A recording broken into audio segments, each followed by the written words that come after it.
I think it's time we talk about Salernitana.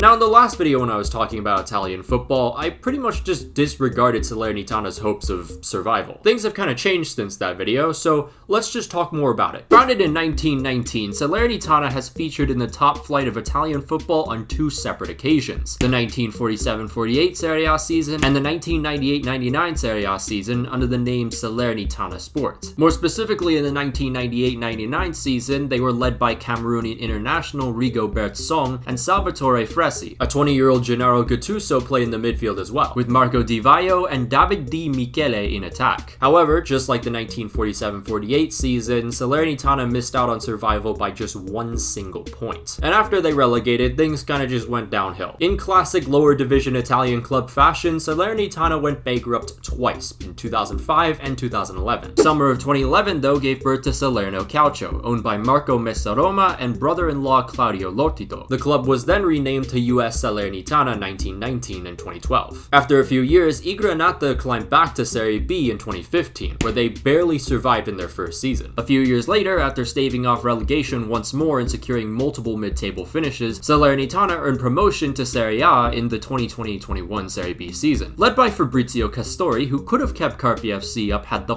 club not ditched him before the 2015-16 season. The campaign was also supported by former Carpi FC keeper Vid Belik's 14 clean sheets. Napoli loanee Gennaro Tutino scored 13 goals. Tutino is also a perfect example of everything that is wrong with Italian football when it comes to youth talent. But hold your horses, because Salernitana aren't just in Serie A yet, they still have to register. Recently, a new law was put in place by the Italian Federation where any multi-club model within Italy will be required to sell all but one of their teams by 2024. And remember Claudio Lotito? Well, he's actually Lazio's chairman and owner, so he could no longer hold on to Salernitana as they go into Serie A. Speaking of Lazio, Salernitana once flew on a chartered plane with this rap. Needless to say, the supporters were a little pissed. After years of being disrespected, the Salernitana faithful had enough. They didn't care about a measly table result. Their dignity was not to be commodified. But Salernitana needed to find a new buyer, otherwise they would not be able to participate in Serie A. After 30 days, they were unsuccessful. However, Italian Federation President Gabriele Gravina decided on pushing the due date back to the end of the year. Salernitana, as a result, would be held in trustees waiting for a new buyer to come during the first half of the Serie A season. I Granata made quite a lot of transactions before the beginning of the season, including former Carpi FC defender Riccardo Galliolo for $2 million. Federico Bonazzoli was loaned in from Sampdoria, as was Crotone's top man Simi. In the 2020-21 Serie A season, he scored 20 goals for Crotone, putting him alongside Samuel Eto'o to have scored 20 goals in one Serie A season. And despite all that, Crotone still relegated,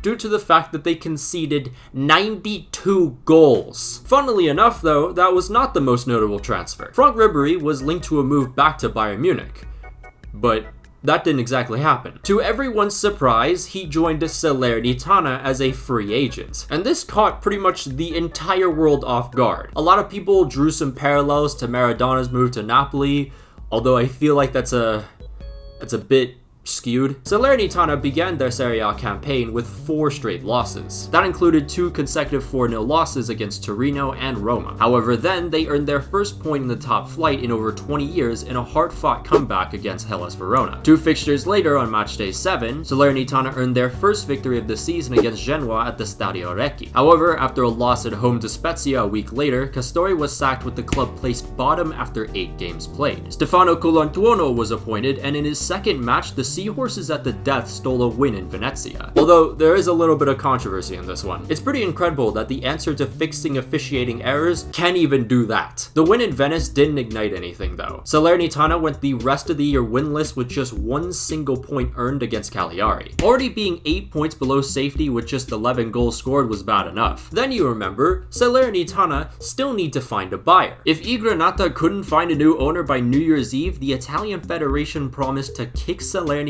out of Serie A. Funnily enough, you'd think the Salernitana faithful would be a little frightened by this, but they embraced it. They were begging for the Federation to kick them out. Supporters would rather be, in their own words, in the middle of nowhere than to be part of Lotito's portfolio in Serie A. However, right before midnight on New Year's Eve, Danilo Irvolino saved the club from eviction.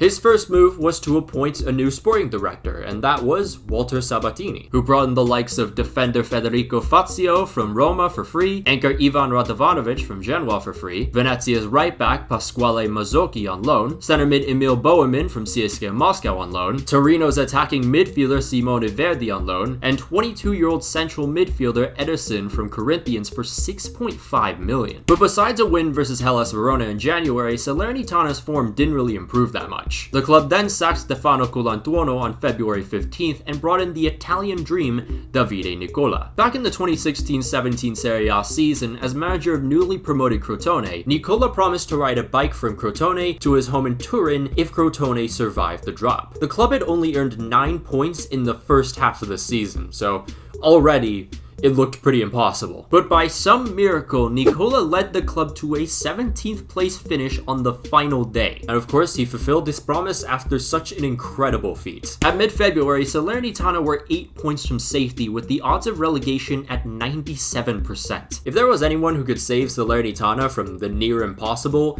it would be Davide Nicola. In his very first match, Salernitana held title favorites AC Milan to a 2-2 draw. The very next week was another point earned against Bologna. 2 match days later, Salernitana got a late equalizer against Serie A's Robin Hood. I Granata were showing signs of hope, but the gap had only gotten larger between them and 17th. The Seahorses suffered 2 losses after, but they still showed quite a bit of promise in those 2 matches. Juventus were being outperformed at times, and Salernitana had more chances on goal than Torino. I Granata in their next fixture were within 10 minutes of upsetting Roma, but fell due to 2 late goals within 3 minutes. With 8 matches remaining, the Seahorses were still bottom 9 points from safety. Their chances of relegating also had increased to 98%. However, after the Roman heartbreak, Davide Nicola's Salernitana did not look back. They defeated Sampdoria away 2-1. Then Simone Verdi handed Udinese a giant L with the last kick of the game. And as they say, do everything at all costs for 3 points, even if it means throwing your own shoe. With 3 consecutive wins, something you would have never seen at the beginning of the season, they were now just 3 points from survival. I Granata nearly won their 4th consecutive, but Atalanta managed a late equalizer. The result was a little disappointing, but now the gap was just 2 points. The Seahorses' 4th win in 5 games against Venezia then jumped them out of the relegation zone. Now the impossible was actually looking very possible with just 3 matches remaining. 2 draws later, and this is the table. Salernitana are 2 points clear of 18th place Cagliari. Their last fixture is Udinese at home. However, Cagliari have a good chance of getting a result themselves as they play Venezia away. Now, Venezia look a little bit better as of late, even though they're very late to the party, but for Cagliari, that is definitely a winnable match. Due to head-to-head tiebreakers being even, the next one is goal difference. Salernitana are inferior here. Their best bet is just to go out there and defeat Udinese. However, if Cagliari can't beat Venezia, the Great Escape will still be complete. Just going over a couple players that have been some difference makers in all of this. Forward Milan Juric has been the best performing player all season with his 5 goals and 3 assists. Federico Bonazzoli has had a great year for himself too with 10 goals. In general, a lot of the signings made in January thanks to Walter Sabatini have made the difference. I think one of the best signings has to be Ederson, who has been fantastic since joining Salernitana. If Salernitana can pull this miraculous great escape after having just 8 points in the first half of the season and being threatened with literal eviction from Serie A, this will be one of the greatest stories of triumph